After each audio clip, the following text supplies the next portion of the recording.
Hello and welcome to Module 4. During this module, we're going to look at accountability and control in governments as well as ethics.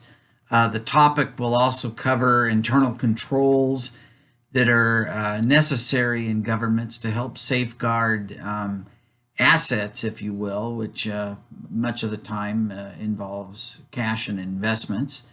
Your assignments are your self-assessment journal number 3, public financial management exercise number 2. Your literature review is due at the end of this module.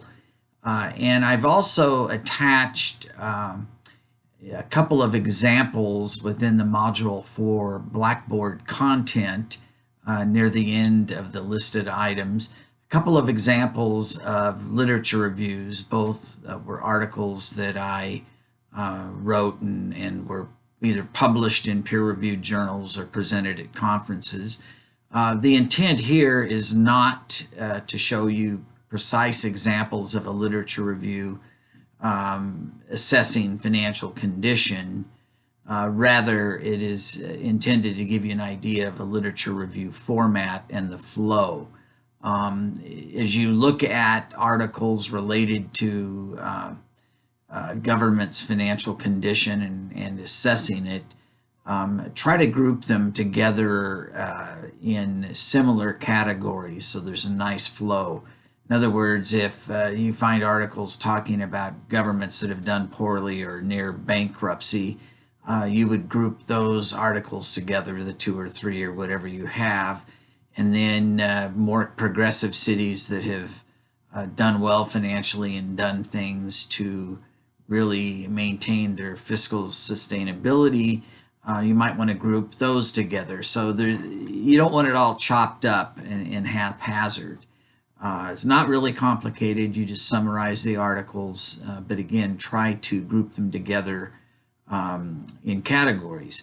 It's very important during this module that you do review the Government Finance Officers Association Code of Ethics, aka the GFOA Code of Ethics. And then also the PowerPoint from Chapter 8 covers a lot of very good material on controls and how you better assure and safeguard a government's financial condition. I would like to mention, included in one of the slides on the PowerPoint, is how the balanced scorecard can help.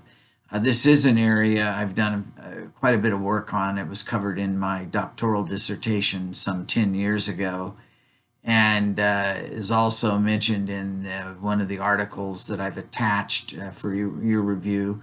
I'm not a big fan of it in governments. I found that it's really not used very much. It's something that I tend to think was a fad as far as government use. There's some great merit to it, but it's very difficult to implement. I've been involved in attempting to implement a balanced scorecard in government, and it was frankly a disaster. It was almost a revolt among the department heads that worked for me. So while it's in there, I felt compelled to point out that it is not a significant tool, contrary to what some management theorists and public administration theorists espouse. With that, have a great module. I hope you learn quite a bit, and we will be back to you soon. Thank you. Bye-bye.